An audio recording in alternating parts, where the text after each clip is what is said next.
Yes, love's a secret weapon. Yeah! Hi, I'm Donna Loren. And I'm Dr Adam Gerace. And you are listening to Love's a Secret Weapon podcast. Chapter 16, Sedona, Part 2. In late summer, I was having extreme pains in my lower abdominal region. I went into Los Angeles to have an examination, and my gynecologist, Dr. Harris, had retired and sold his practice. Well, I contacted my family physician, Dr. Newman, and asked if he would suggest another gynecologist. I went to an appointment with the new doctor, and he told me that I had developed large cysts on my ovaries and needed surgery immediately. I panicked. It was a repetition of the surgery that I had when I was 19. I submitted and arranged to have the surgery in Los Angeles. I talked to Lenny about having Katie stay with him for a short time and then booked myself a room in a hotel close to where he lived. It was supposed to be a non-invasive procedure with a tiny incision through the navel. That's what I signed off for, but when I woke up, I was in severe pain. While I was under, he cut me open through the old scar, separated layers of skin, and then made a vertical incision. That's why I woke up in so much pain. I didn't ask anyone to visit me in the hospital. It took me 4 or 5 days to get up and walk. I was very ashamed of myself and thought I did something evil to create this situation. So I was having an affair and I was in the process of divorce, and so I deserved this punishment.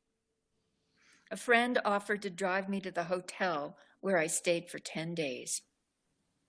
It's really interesting, Donna, that you speak about this surgery, and of course things happen and sometimes something goes wrong in the body, but you correlate it with this idea of a couple of things. The first is the experiences you were having with a divorce and the potential for that to manifest physically. Could you tell our listeners a little bit about that idea? Oh, sure. Thinking about stress, at whatever level it is, it jostles your nervous system. It gets you way off balance, right? And, your body, it tends to reflect, what you're going through emotionally. At least it did for me.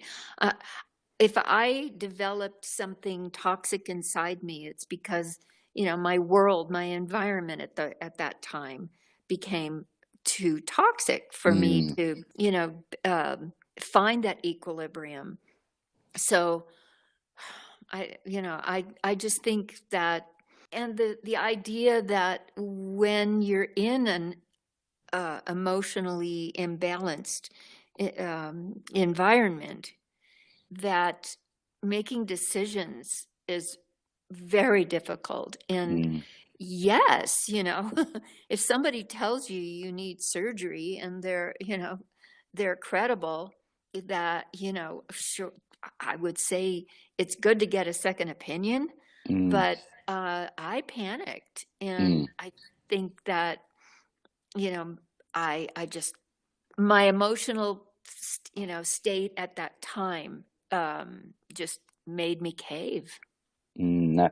And I think a lot of listeners could potentially relate to that. And certainly, I think there's good evidence that what we're experiencing stress-wise and in life can certainly lead to imbalances that can flare up, or whether it's an old condition, whether it's something new. But it's really interesting what you talk about, this idea of punishment, that for you saw this almost or thought about it as, was I being punished for what was occurring at this time? I also wonder if that's something, particularly tied into being a woman, potentially, this idea of taking this blame. I don't know if that's the case, but You talk a lot about this idea of being punished.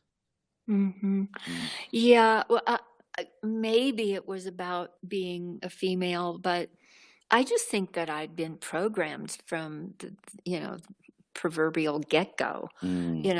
with my mother, just, this programming of a lack of worth. Mm. And when you're faced with something that could compromise your well-being, Mm. you're wondering, well, what did I do? What did I do to deserve, right? What did I do to deserve this? I think that's pretty common in a way a person thinks. It's like, my God, I'm actually, getting my life in order, but here's this huge speed bump that, is stopping me from going forward. And yeah, I just have to go back to, it's probably an issue of programming and low self-esteem, that didn't really get expressed. Mm. I mean, it wasn't obvious, at least with me. And I was always able, to find a way of creating some equilibrium in my life, under duress, and, and with the programming of Mm. being told, you're not good enough. And none of that showed to the public, and certainly socially, I think I did a pretty good job of maintaining my kind of self-respect, and, held my head up high. But when it comes right down to it, and you're humbled into a situation where, a doctor tells you need surgery, Mm. well, then you're in God's hands. And and at the time, there were just so many elements that were dark in my life that, Mm. it just, all the shadows caught up with me.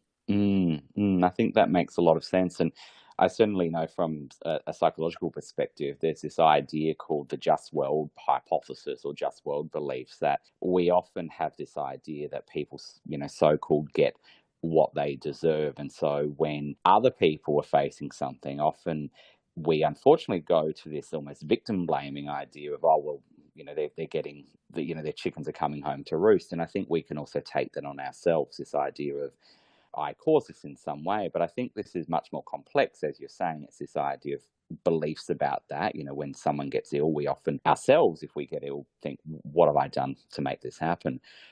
But like you said, there were so many other things going on, so many ways that you'd had to approach life previously. And then perhaps the unique stressor of what was happening at that time was involved there as well to create this perfect storm. Exactly. Yeah, and as you talk through this chapter, and in the previous chapter, we spoke about looking for somewhere to settle and to potentially have a new vocation, perhaps, of starting a retreat, which didn't sort of come to pass. It seems what you're trying to do here, albeit in this short reading, it's really about a needed surgery, is to sort of emerge from what is happening and to see, well, where am I now and what am I going to do now? Yes, I'm sure, whomever has ever been in a long relationship, Mm. and, there's quite a few people involved, and they're your beloveds, that, it just hits below the belt. And, sometimes you just have to face your shadows, and, in order to get through the darkness, to get back into the light and see where you're going, and stay on your path, Mm. and Mm. find your joy, and put the pieces back together, if you know it, if you're blessed to be able to do that. And I feel like, in my second marriage, that came along for me, and I'm Mm. very, very grateful. Mm. Well, not to preempt that, because we will speak about that subsequently in future episodes, but I think that's a nice way to talk about hope and the idea of hope, of being able to come out of something that is perhaps not a good situation or has caused significant distress, both physically and emotionally, but to be able to come out the other side. I think that's very hopeful, and that certainly keeps in line with a lot of what we speak about and a lot of what our guests speak about as well. Their stories of whatever it is, whatever challenges they may have faced, to be able to come out the other side of it. Yes, it takes a lot of courage. And I think that, so many people that have shared their lives with us, have shown that courage and have experienced their own, growth potential. And wow, I mean, let's hope that just keeps blossoming with all of the challenges we're facing on dear planet Earth. Absolutely. And I think with that, we have a fun conversation coming up with our latest fan guest, Bill Alexander, who is a long time radio host. And you've spoken to Bill previously on his show, and he's had many different careers in radio, all under radio, but very different things that he's done. And so I think, given our audience is quite interested in media and radio, and certainly a lot of the music and the guests that he speaks to, I think this will be a really fun conversation. Well, it's really cool because, I love listening to the voice of a DJ or, the voice of an announcer. Their voice is very soothing, and it keeps your attention. And yes, I do look forward to sharing our conversation. Well, over to Bill. Your arms, hold me for a little while. Hey, baby, I know you're leaving me behind. I'm seeing you, darling, for the very last time. So give me some tenderness before you go. Please let me feel your every control. Take me now and rock me a little while. Oh, darling, rock me a little while. Well, listeners, I'm very glad to introduce our next guest, Mr. Bill Alexander. Bill has previously interviewed Donna on his show, The Bill Alexander Show. Bill is a longtime radio host and podcaster, and has been doing it a lot longer than we have. So it is a pleasure to welcome Bill to our show. How are you today, Bill? Very good. Thank you for having me today. Hi, Bill. Hey, hi, Donna. How are you? Welcome, welcome, welcome, dear. How is it where you are? You're in Pennsylvania, right? Cold and about 7 inches of snow on the ground. Oh my good. Well, it's winter, so that's normal. Well, yeah, we got hit with a snowstorm late last night, so we're digging out of it right now. Well, will you throw a snowball for me, please? Sure, I'll be more than happy to. That'll be refreshing. And we're coming from all over the world. We're summer down here in Down Under. But I guess to go back a little bit, first of all, tell us a little bit about how you got into what you do today. Let's see. I'm a former radio talk show host that became a podcaster in 2006, and I have been doing it now for almost, 16 years. So how I got into podcasting was actually through a recommendation of a friend of mine, because I talk radio for quite a few years in the 90s and early 2000s, and radio stations in the United States were being bought up, and they were closing a lot of small stations down, which is where I've worked. So I was feeling this need that I still had to talk to people, but I needed a way to do it. And someone suggested to me, well, why don't you try podcasting? Well, 2006, I put my first show on the air, and I've been doing it ever since then in some way, shape, or form. Oh, that sounds great. And so is your base, tell me the basis of your show. Well, the original program, which was called Online with Bill Alexander, was basically the radio talk show I did on AM radio, taken to the new platform where I'd actually have random people call in, bring up a topic, and then we discuss it, which sounds fine until there's nobody listening and no one bringing up a topic, and then you have to do it as a monologue. And I was able to do it successfully for about 6 years, from 2006 to 2012. I took some time off because I was doing you'll love this one, a cooking show on the radio with a celebrity chef that's local to this area. Did that for 2 years, and then decided to take a little bit of time off. And in 2018, I have all this equipment in my office. I need to start using it again. So in 2018, I brought back the Online with Bill Alexander program. And then in the last year or so, I changed the format of the program to where I just interview one person a program. And that's how Donna came on my show, that I was going back to the 1960s and finding a performer that was the Dr. Pepper girl that worked in beach films, was on Shindig and all this other stuff. And that became the new idea of the program, where I take one celebrity or one individual, interview them for an hour, and share their story. Oh, that's Fantastic. lovely. That's great. And I know you've had such a diversity of guests, besides guests from the, I guess, mid-century who worked in the 60s or the 70s. Yes. You go through a whole gamut as well. It's not just entertainment, is it? No, it's I've done doctors, I've done musicians, I've done actors, comedians, let's see who else, authors, therapists, pretty much everybody under the, I've even done a ventriloquist, which is a very interesting job to do a ventriloquist on a podcast. I love that. That's That's great. an extrasensory Yes. experience. Which the funny thing is, the last time I had her on, because she's been on twice, is I told her, I said, I can be a ventriloquist now. She said, why? I said, I can do it without moving my lips, because all I have to do is wear a mask. Exactly. Exactly. I wonder if ventriloquists, it's a lot more difficult these days, because if we're all wearing masks, we don't know who's the one doing Exactly it. right. Yeah. That is ironic. Oh my goodness. So Bill,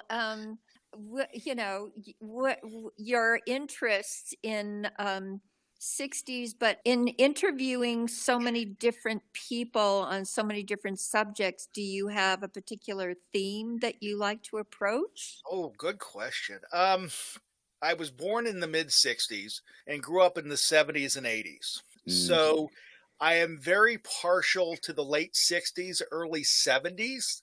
If you would come into my home, you would notice, like in my studio right now, I have 5 lava lamps that are going right now. I have a collection of transistor radios from the late 50s, early 60s.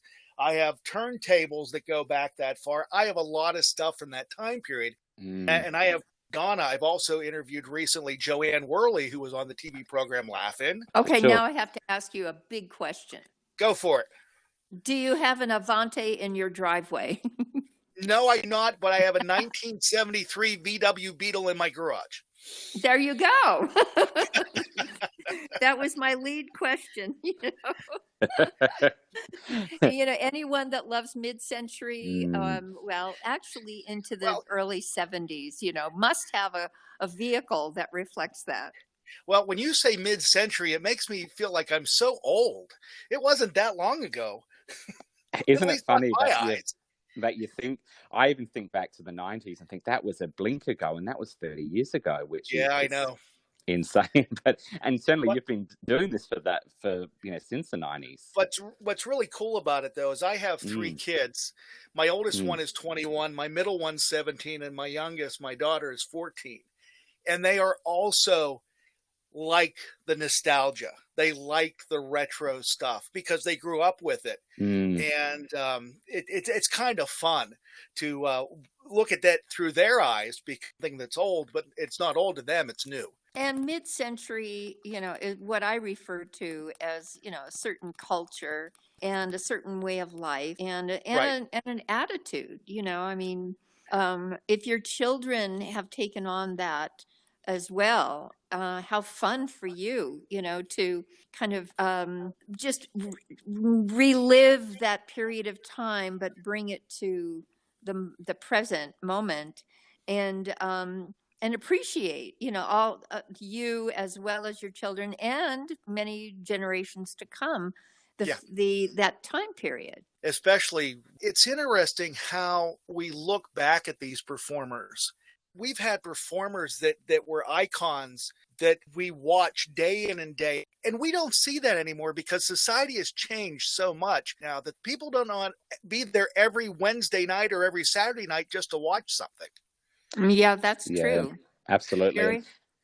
And Donna, with you being on Batman and the stuff you were on, now that it's available that everybody could see, but back then that had to be a little bit nerve-wracking because you did all this work and it was only on once. Yeah, that's true. That's true. Well, back then, that's right. Yeah. Because when I guess a company like a Desilu or the production company would have another project, the advertisement people would say, "Okay, we're done with this series and time to move on." And they didn't see the value until we reached probably the turn of the century. It was around 2000 when nostalgia actually was rebirthed. It seems. And I also think with the pandemic, with everybody staying at home, that's when a lot of people, younger generations, found this stuff, and now it's become even more popular than it was then.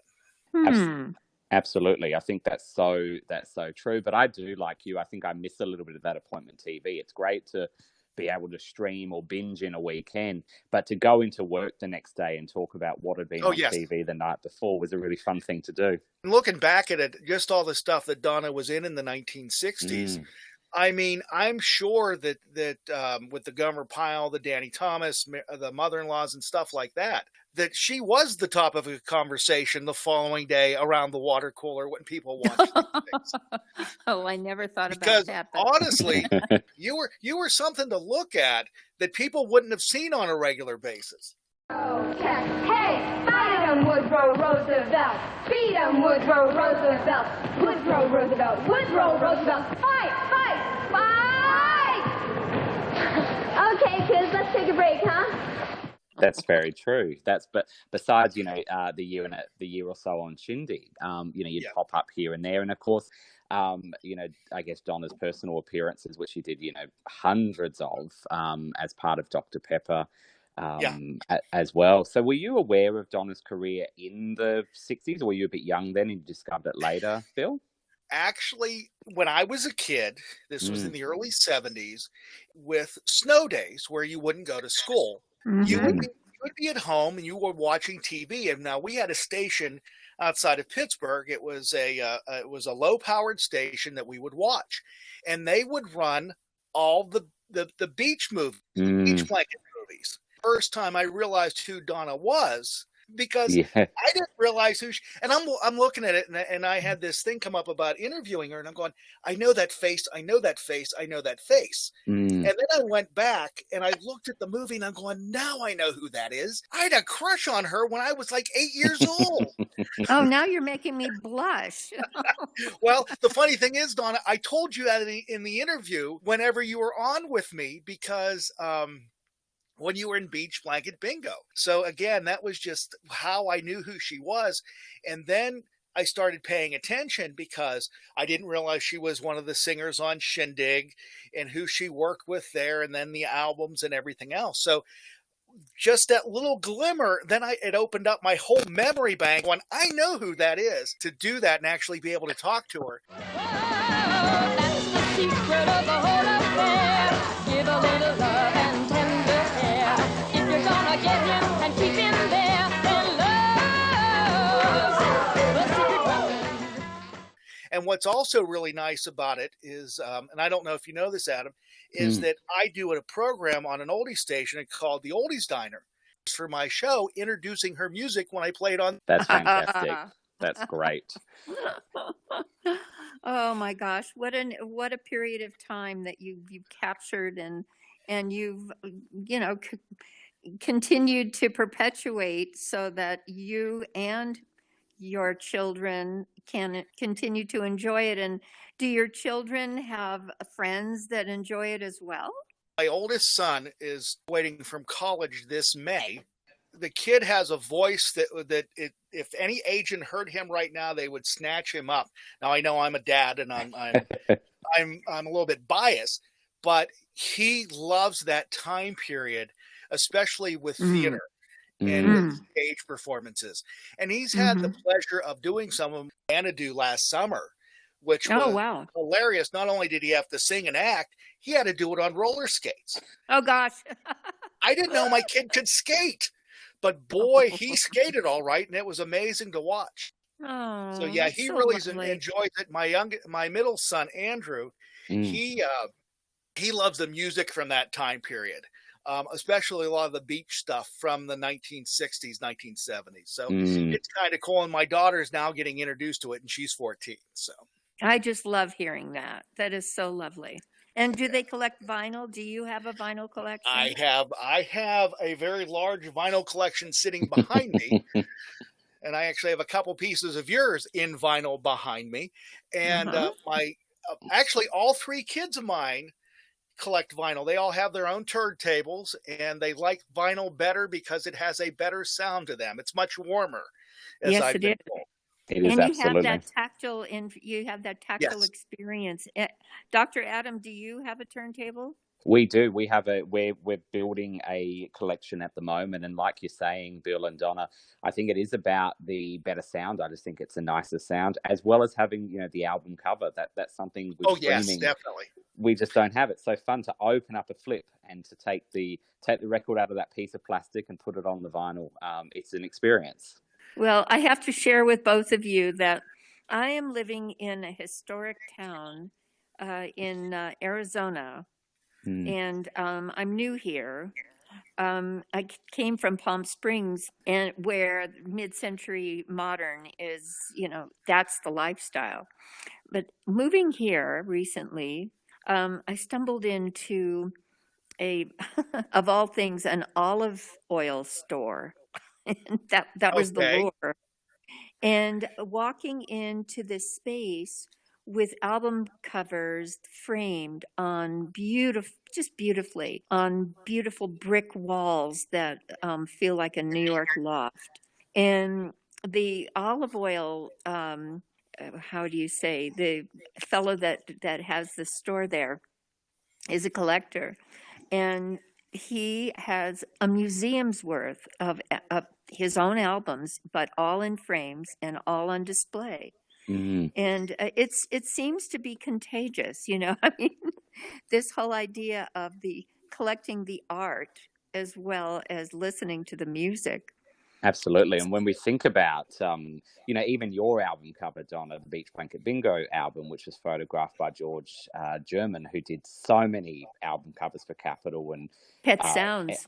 Pet Sounds. He did the cover for Pet Sounds. I mean, you just think of these iconic covers that it's not surprising that we want all this stuff. I think we went in one direction of going, we want it all available. We want it all streamed at our fingertips, which is great. And of course it's great, but it doesn't beat, I think, some of the ritual of listening to a record or engaging in some of that material. And where Bill and Dr. Adam, where the term groovy came from. if you lifted the needle just so and put it into the groove of the vinyl, it was a groovy experience. Would you say? Vinyl sales outsold CDs actually in the last 2 years because vinyl is becoming popular again. It absolutely is, yeah. And just thinking about all of this sort of mid-century time, and I know as you've said, you interview people from that time, but as well as not just confined to the 60s. And I'm probably putting you a little bit on the spot, but when you've interviewed some of these people who have become icons or legends, is there anyone that you remember as saying something particularly surprising to you, or some interview that has stuck with you for whatever reason? Good question. Of course, Donna's did. And I'm not just saying that because I'm on her show right now, but she did.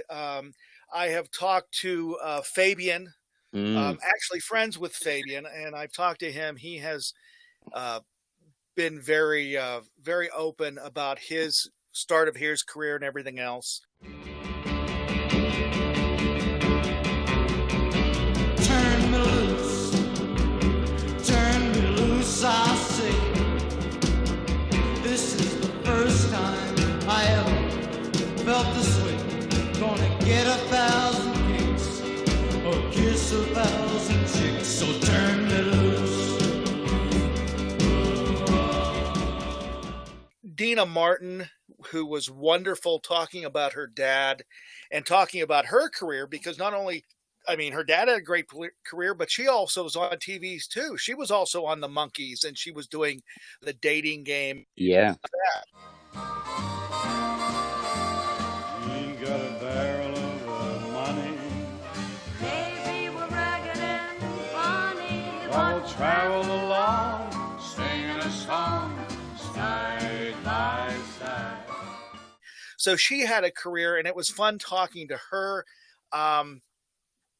Let's see, who else from that time period? Chuck Blasco, formerly of the Vogues. I've actually been able to interview him in person. One of the first ones I did was the comedian and creator of The Tonight Show, Steve Allen, which Fantastic. I had the opportunity of interviewing him in the 90s. Unfortunately, 2 years after the interview, he passed away, but that was an interview that sticks with me too. So there's been a lot, and some of the ones from that time period, Donna, I think, was the most open, because she was willing to share everything with me. If I had a question, she answered it. There was nothing dancing around in circles like other guests I've had, where who don't want to answer something, and they won't, and they try to redirect you in a different direction, which is fine. But it's so nice to have someone that's willing to talk to you. And that's awesome. And how do you find, because having a conversation, it's almost, sometimes it can be, it can be a very, light, enjoyable conversation, but sometimes it can also be a little bit like a bit like therapy, in that the person is thinking about things that they haven't thought about in so long. How do you put your guests at ease? You've been doing this for a long time, and how do you get them, where possible, to open up? Well, that's very therapeutic of you, Doctor. If we had a couch right now, We always do have a proverbial couch. Yeah. That's another one of those questions. When I do an interview, when I talk to anybody, and I'm giving my secrets away, which I've done this before, if I'm not familiar with the guest. If I know the guest, then I can fly with it, because I've been following their career forever. So I do as much as I can, and then there's a point where I stop. And the first thing I do when I have a person on the show is I will introduce them, and I will tell to them first, I said, before I start talking, do me a favor and introduce yourself to my audience. And what they do is, what they introduce to my audience is what they want to talk about. And then that's when I start writing my notes. And from that point on, it becomes a conversation and not an interview. And that's what I like about doing about the show. Well, can I add to that? It's so interesting when you were saying that your podcast has been going on for 16 years. I mentioned to you that the only other one that I know of that's been on for a very long time is Mark Maron. Yes. And the other day, I heard him interview Javier Bardem, who just played Ricky Ricardo in the new film about Lucy and Ricky. Yes. And he did a phenomenal job. Well, anyway, I'm a fan of his anyway. But he did not know who Mark was. and Mark had to warm him up. I mean, he was doing it for publicity for his movie. But it took, a good while for him to trust who he was talking with. And finally they got into conversation based on his family's history. I mean, it was just so sweet. How Mark, if you both of you and our listeners, if you want a treat, to listen to a down-to-earth conversation between two people, and they've never spoken before, and one of them didn't even know why he was talking to the other one. But before that hour was up, you could tell that they really liked each other, and they were happy that they did it. You know? What I find is interesting in the early days of me doing this, and you would contact people to be guests, they wouldn't know what a podcast was. And you were trying to explain it to them. And most of the time, they wouldn't agree to it. There was very few that did. But later on, the second time in 2018, when I brought the program back again in the form that it is now, I was lucky enough that I had 5 radio stations pick up the program for their radio markets. One was in, there was 2 in PA, 1 in Delaware, 2 in the United Kingdom, 1 in Kentucky, and they would air the program. So I could tell them, not only is this a podcast, it's also a radio interview show. Well, they would jump all over it because, hey, it's radio. We understand what that is. But not until the last 6 months or so, I have people now contacting me and saying, hey, we want to be on your podcast. We want to talk about this, this, and this. And I'm going, I'm not familiar with this because now I have a list of guests that I'm not looking for. They're looking for me now, which is really cool because they're now realizing what a marketing tool that this can become for whatever they're promoting, a book, a new album, whatever it may be. Absolutely. And we certainly noticed this around, didn't we, Donna, around 2020 when we decided we would start this podcast. I think it was probably a combination of the pandemic and people wanting either something to do, but more than that, something to contribute, to create something.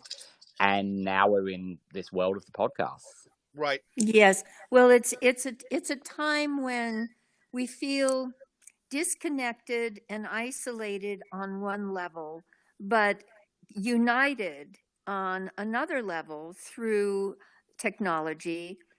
And, kudos to all the great creators of this ability to communicate with people all over the world and bring us into this new kind of awareness that, we are all one.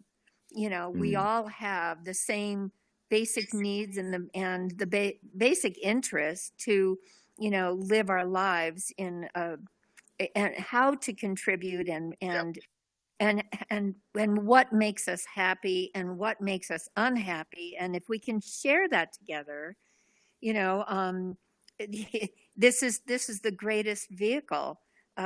So it's actually bringing us together rather than, a lot. I bumped into this one lady. I'm going to take this opportunity, and I don't know, maybe Adam, you'll edit this, but I mentioned to this woman who owns a bakery and coffee shop, and she and her daughter, and I thought, wow, she seems like a pretty mellow person. So I brought up the issue of how the internet, assists us in bringing us together. Just I can imagine. A woman like myself in Turkey, in Istanbul, who weaves rugs or something and suddenly wants to communicate and has the ability to communicate. How great is that? So she remarked that it's given people an opportunity to say things that they wouldn't ordinarily say because they don't have to look you in the eye.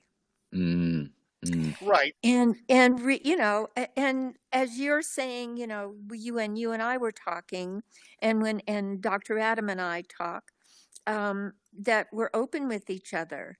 So, it's a kind of a double-edged sword for some people.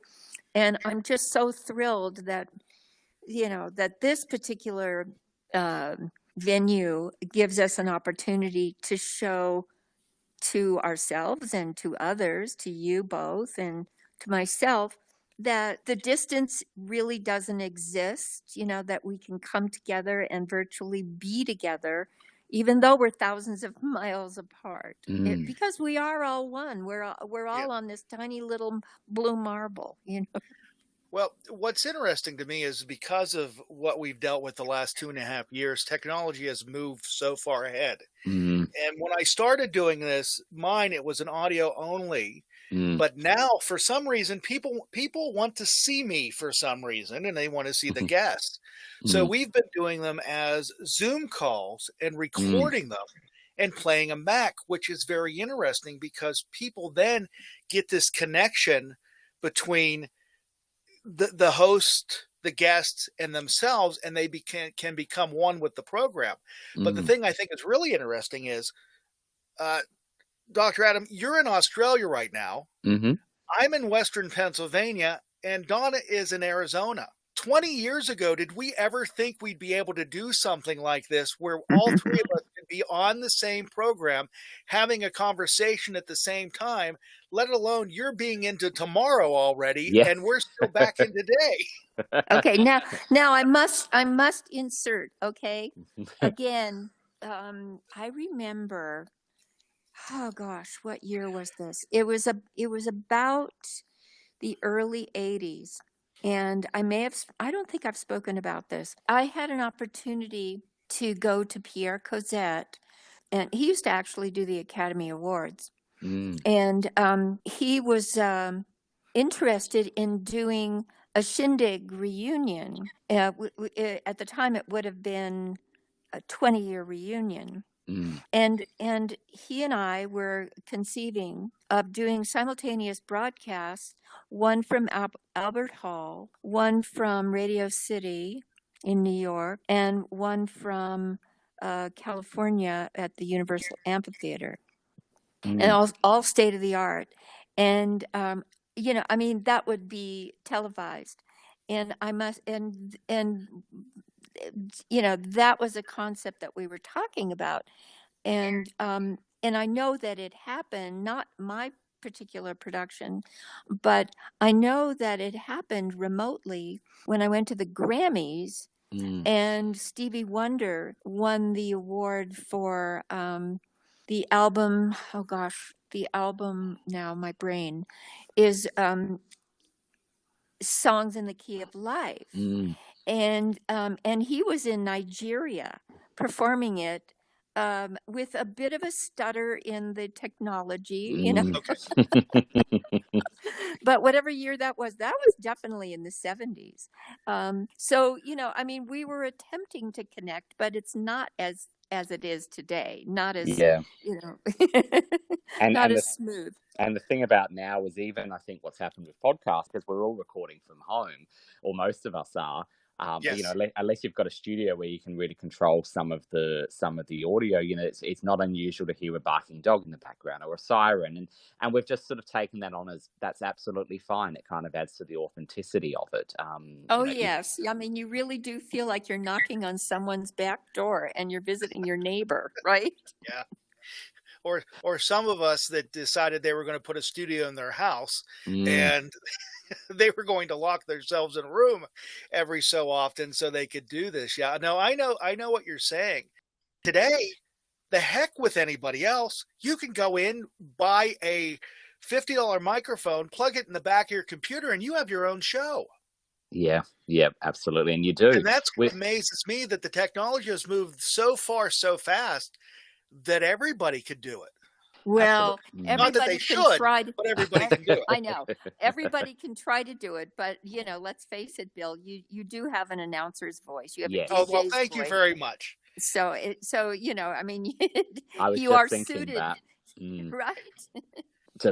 Just a brilliant voice that I could listen to you just for hours. Well, thank you. But we're gonna flip to you, because usually you'd be the one asking the questions or the conversation. Yes. But do you have any questions for Donna? We can flip it a little bit where you're asking. Well, I don't have it for Donna. I have it for you. Oh, okay. This is new. Yeah. What got you started in podcasting, and how did you get connected with Donna? Okay, so by the time we started in 2020, I guess it was mid 2020, we'd known each other for over a decade plus. So we decided what had happened is we had become friends at the beginning of the turn of the millennium or thereabouts. I was interested in mid-century or pop culture. I was interested in Donna's career. And at the time, Donna was working in Hawaii with her own fashion business.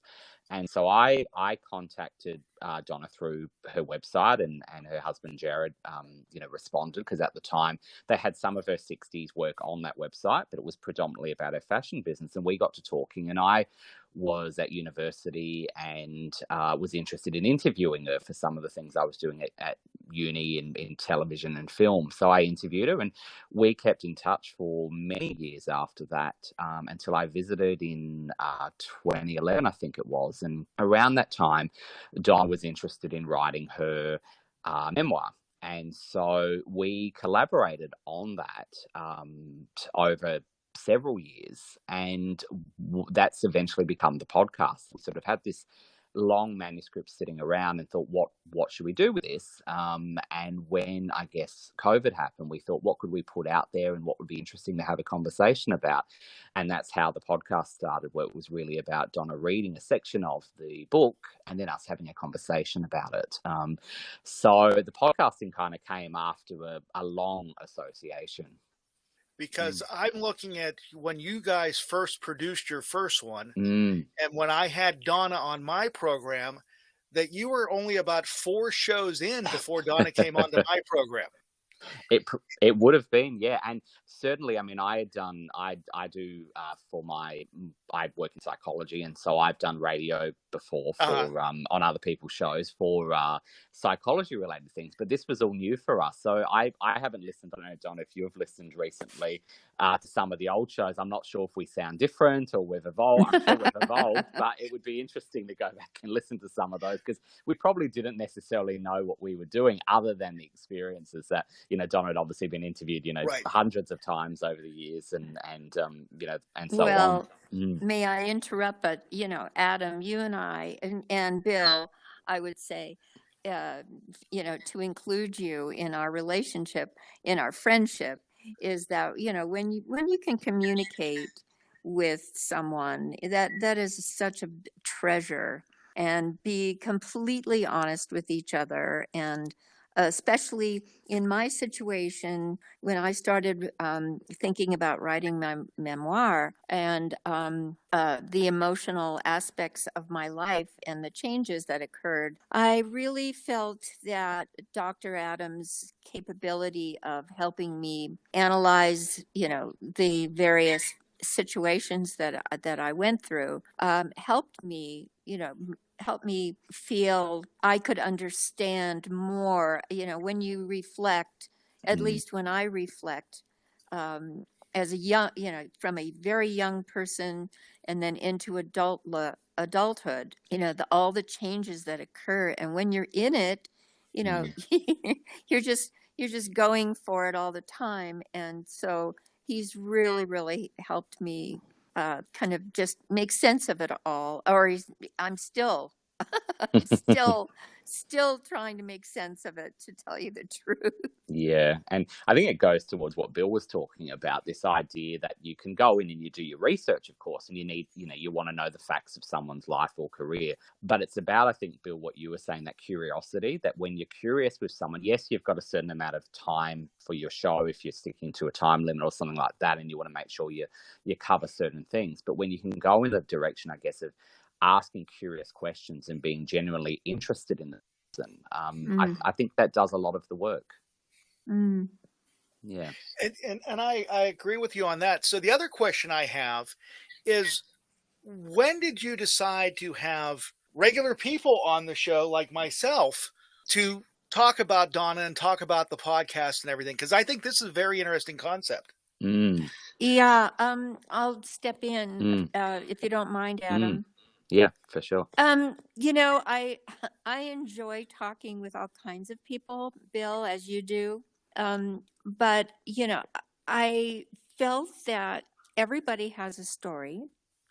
We're all in this together. And since we're, in our own little tiny worlds now, that reaching out and connecting with people is very, very crucial. And finding that common denominator, no matter who you are, where you are, and learning from each other is just very, very important now. So, we're all kind of evolving, into, and hopefully into a higher consciousness, and moving into a world where we really do care about each other, and we don't see the differences as much as we have in the past. So that was my motivation, is the people that I've received requests from for so many years. I mean, since I retired, I've responded, and now it's an opportunity to actually converse and maybe get to know one another a little better. Mm-hmm. Mm. Is there anybody that you have or haven't had that you would like to have as a guest on your program? Ooh. Oh, President Obama. We're just putting it out there. If he's listening. Well, he follows me on Twitter for some reason, so I'll see if I can share that. How awesome. With him. He's been following me for the last 8 years, and I'm going, I don't know why, but hey, I'm not going to argue with him. Hey. So I think that's lovely. Well, miracles happen. So have you talked to anybody from your days on Shindig, on Batman, on the Monkees, whatever, that you've had on the podcast? We have had a few, haven't we? We've had one recently from the Beach Party films.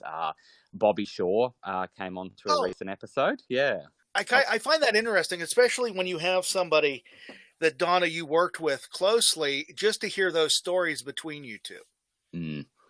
Yeah. Oh, well, I think the closest one would be Darlene Love.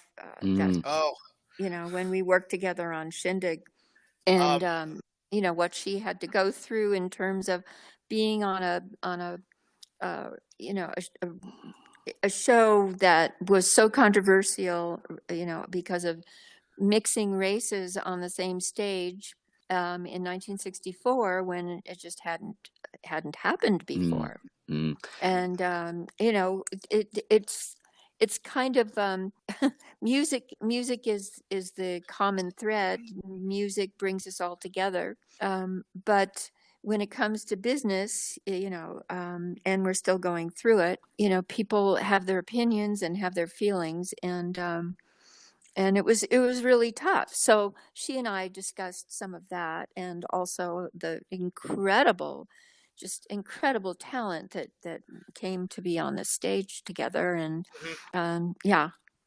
And I think you're right, Bill, that I think our listeners really do enjoy that when two people who've got a shared history, and particularly a shared history for something that the listener loves, whether it's the Beach Party, whether it's Shindig, Batman, the Monkees, whatever else, right, is to hear two people who experienced that and provided that talk. I hearing Donna and Bobby speaking together while I'm on the conversation as well was just fantastic. And so, we've had, who else have we had? We've come on. We had David Mallet, who worked on Shindig, and of course had a brilliant music producing career after that. So we'd certainly like more of those people, and we are looking into that, because I know when we spoke to Bobby recently, she was talking to us about there being some, or she having an interest, and Frankie Avalon having an interest in perhaps doing some sort of Beach Party reunion.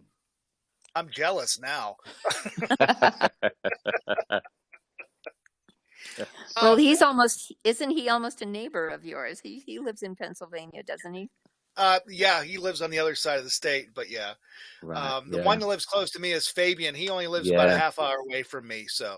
Yeah. Okay. And Fabian's lovely. I know his wife's family very well, which was even neat when I got to meet him the first time in the late 90s. The one question I would have for Darlene Love, and if you ever get to talk to her again, ask her for this for me, please. What is it to have one of the most iconic Christmas songs ever that people do not feel it's Christmas until they hear that song? Mm-hmm. because again, it's one of those things. If it wasn't for David Letterman bringing it back again, I don't think people would realize what an impact that song has. Yeah. Well, that's written by little Stevie Van Zandt. And Stevie and Darlene did a project together that, you know, I don't know how far it went, but I know I saw them perform together and it was phenomenal. So they have a special relationship. She has a special relationship with Bruce Springsteen. And so it was Steven that wrote the song, put the phenomenal musicians together because he's such a great musician, and made that all happen with Darlene.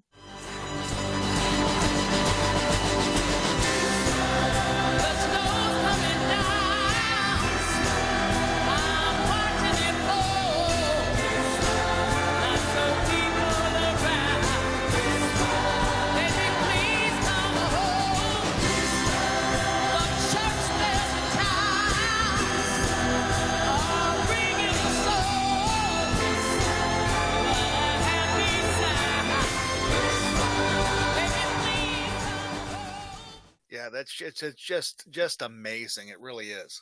So, Bill, I want to thank you, darling. I want to thank you. I want to thank your family. I want to thank your entire family from where you came, because I can tell that they gave you the roots to enjoy, history and culture and rock and roll and all the good stuff that came from it. Yeah. And, and you're perpetuating it. And no matter who you talk to, you still have that enthusiasm and that vigor for life. And I just really appreciate who you are. Well, Donna, thank you very much. And unfortunately, you can't see this right now, but one of my prized possessions I have is an autographed photograph of Donna Loren hanging behind me. So if anybody ever watches my program when we shoot the video live, she is always looking over my shoulder, which is so bless cool. You. So many blessings to you and your family. Thank you, and be well. Well, and Donna, thank you very much. And we'll talk again at some point. Oh, please. Yes. Let us know. All right, Lovey. Great. Thank you. Thank you, Bill. Thanks for being on. Yes,